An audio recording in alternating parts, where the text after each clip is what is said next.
Nós hoje temos como tema geral nas leituras a oração. A oração como esse presente de Deus para que nós nos acheguemos a Ele. O texto, como vocês têm ali, vamos ler junto, versículo 10. Todo aquele que pede, recebe. Quem procura, acha. E a porta será aberta para quem bate. Jesus está falando sobre nós buscarmos aos pés do Senhor as nossas necessidades. Você sabe orar? Você sabe a quem buscar nas suas necessidades? Você sabe como pedir? A Bíblia diz que nós não sabemos. Por natureza, nós optamos em pedir a nós mesmos. Ellison levanta cedo, bota um pensamento positivo na cabeça, insista, marca lá no espelho, na porta do seu carro, em qualquer lugar que você veja, e insista e persista como se fosse um mantra. O pensamento positivo vai te trazer coisas. Vocês já leram isso em algum livro de autoajuda? Nós somos estimulados a fazer isso por nós mesmos. Tá?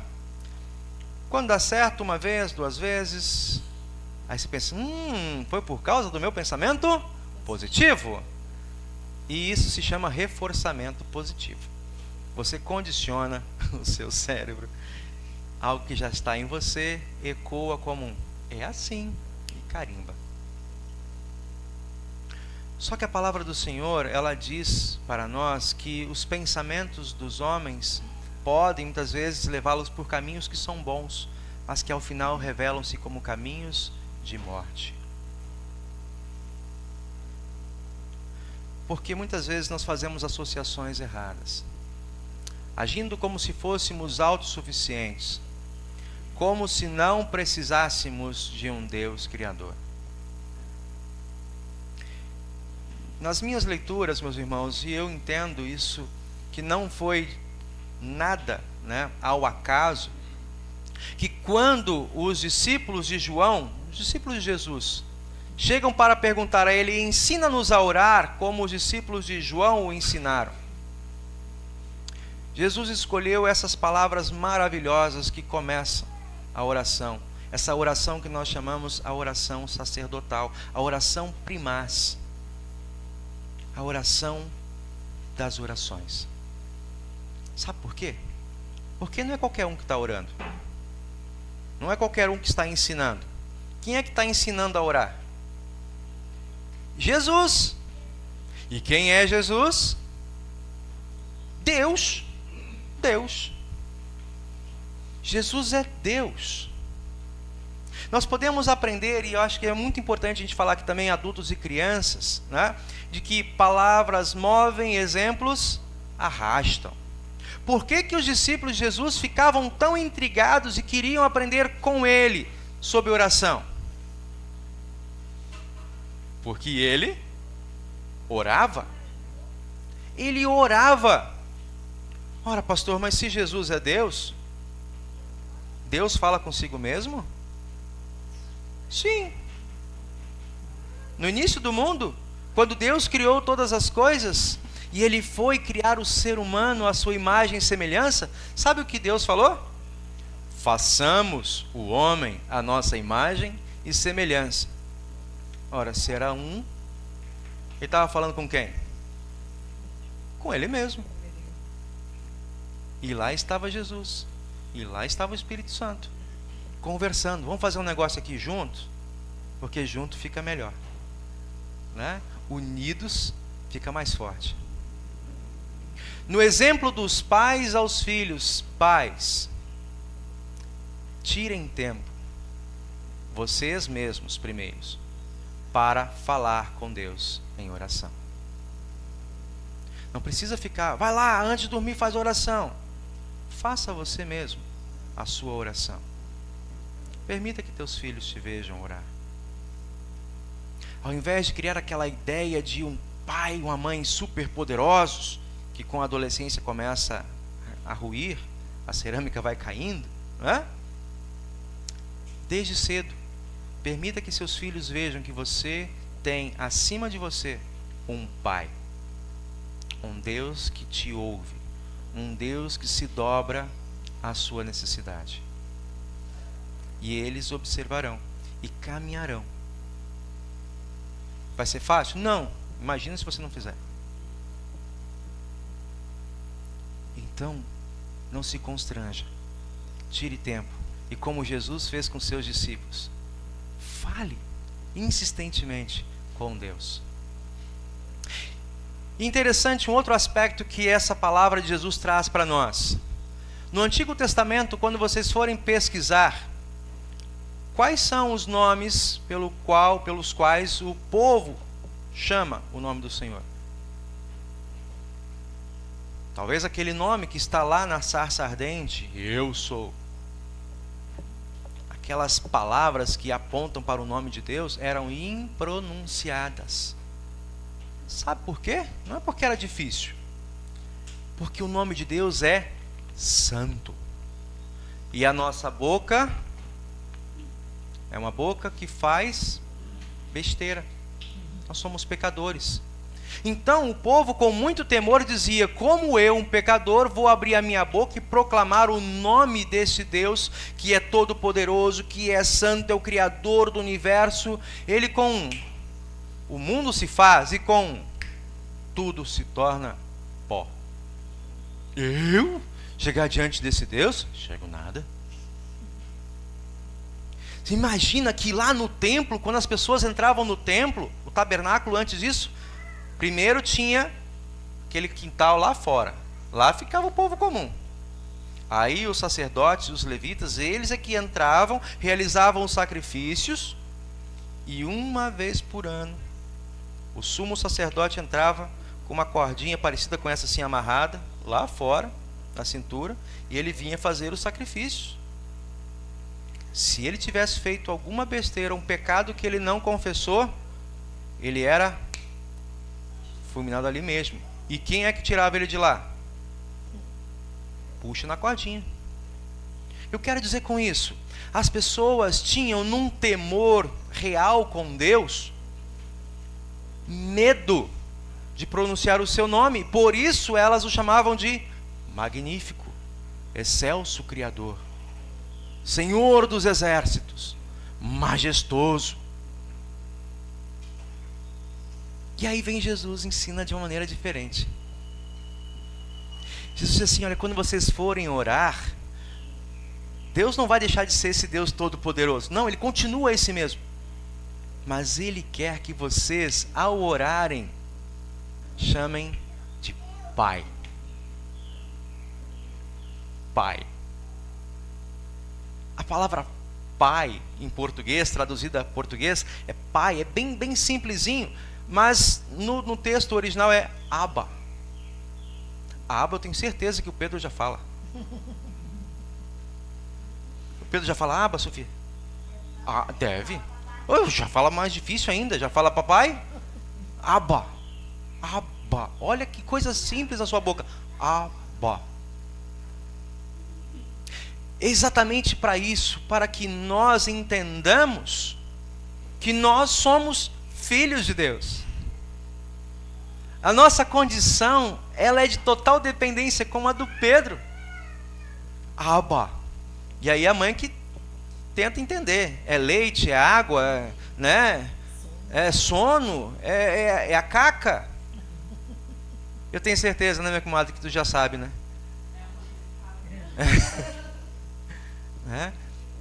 Tu já sabe, porque tu conhece os sinais. E é assim, nessa intimidade, nessa ilustração que eu estou trazendo para vocês, que Deus escolhe se relacionar conosco.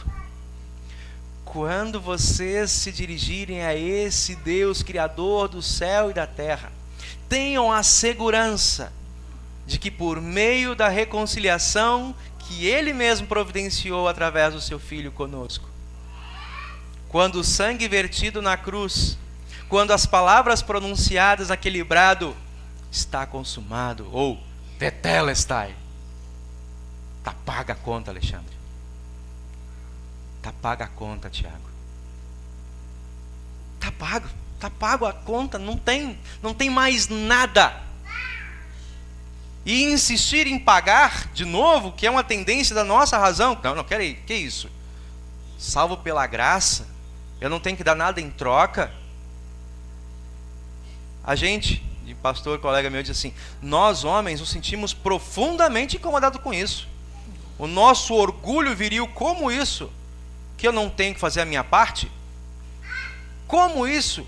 Vai depender tudo dele e nada de mim? É assim mesmo. É assim mesmo. Deus escolheu para que nós, não que nós sejamos humilhados, mas que nós, como filhos, como Pedro, ele não discute se o pai está bem, se a mãe está bem, ele confia.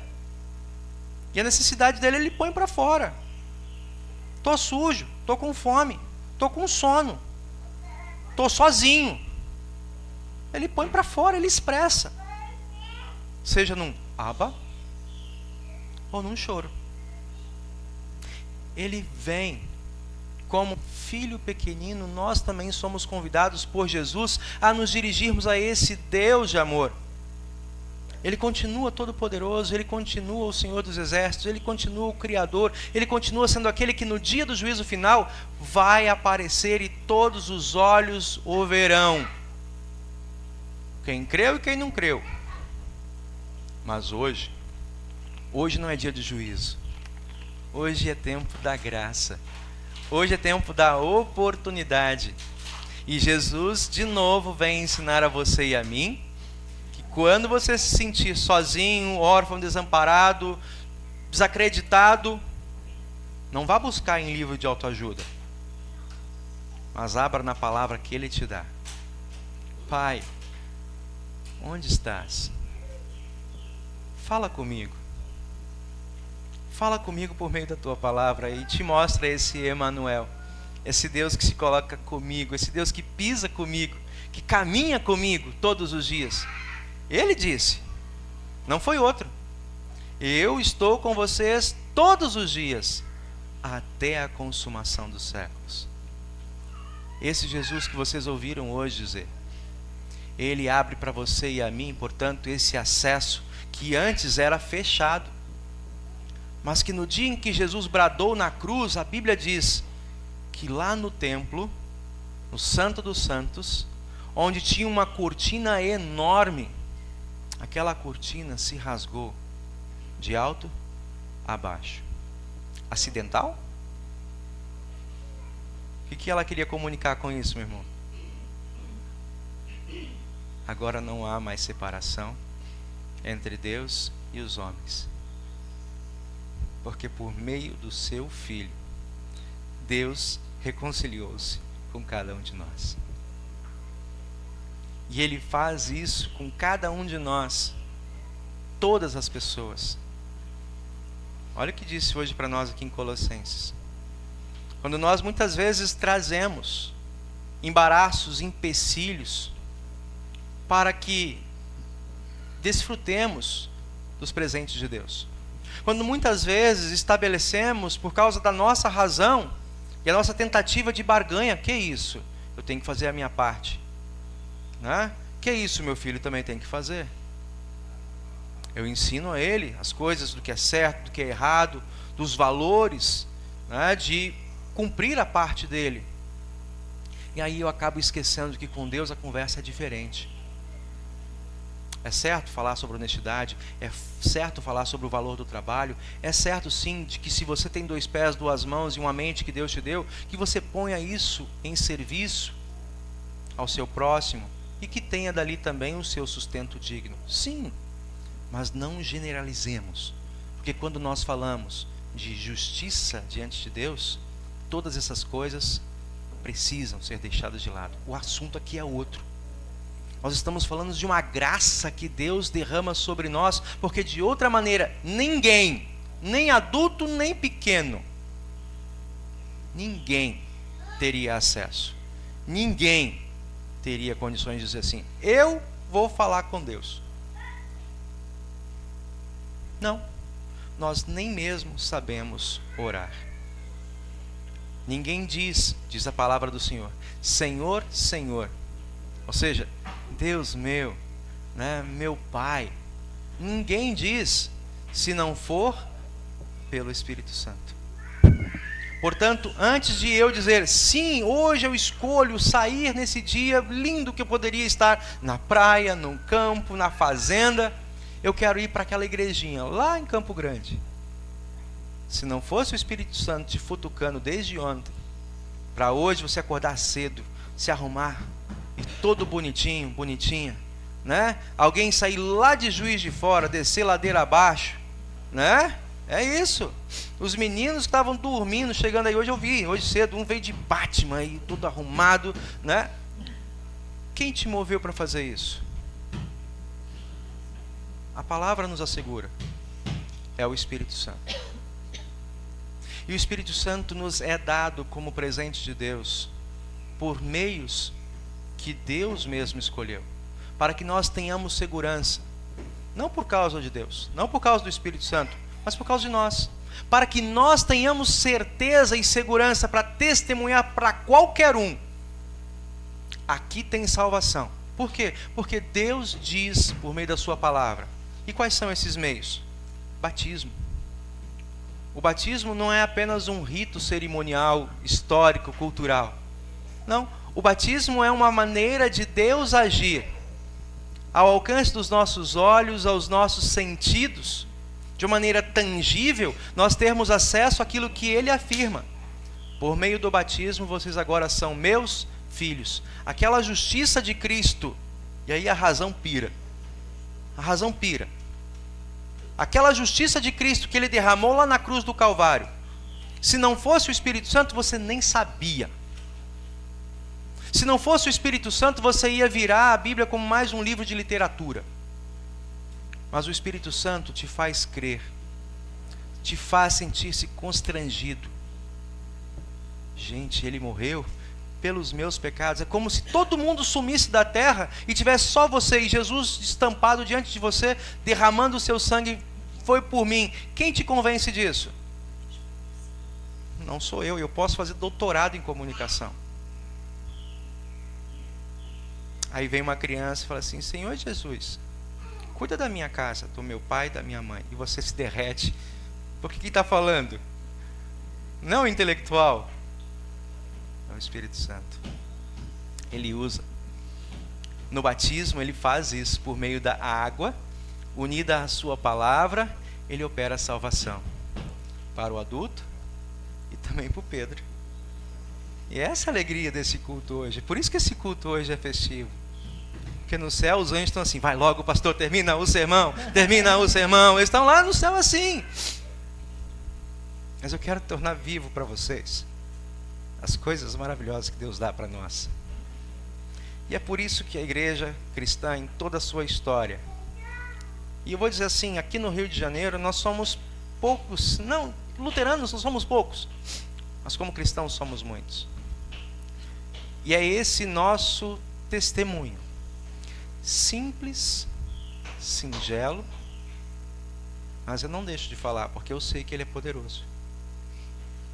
Porque não é pela estrutura da casa, não é pela articulação do pastor, não é pela pia suntuosa, mas é pelo poder do Espírito Santo que opera através da água e da palavra. E logo a seguir, eu, vocês, qualquer um de nós, se cair um raio aqui, a gente vai poder dizer, eu estou no céu, e o Pedro também.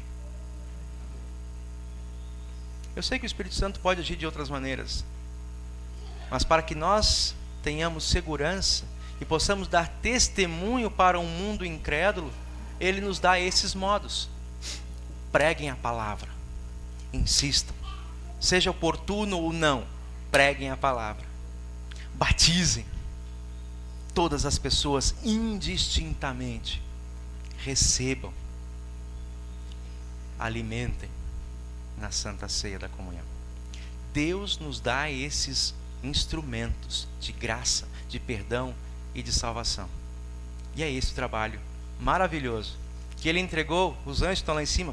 Vai pastor, termina pastor. Os anjos estão doidos querendo fazer, mas Ele entrega para quem? Para você, Alexandre. Para você. para vocês, padrinhos, cuidarem do Pedro, para essa comunidade poder assistir vocês, cuidando do Pedro, na presença de Deus. Que nós que já fomos batizados, que nós que já fomos reconciliados, possamos viver essa alegria que o Pedro viverá, sempre, sem dúvida, com toda a confiança, nos achegando diante desse Senhor, Deus Criador, com toda a intimidade que talvez você às vezes esqueça que você tem. Dizer: Pai, Pai nosso. Amém.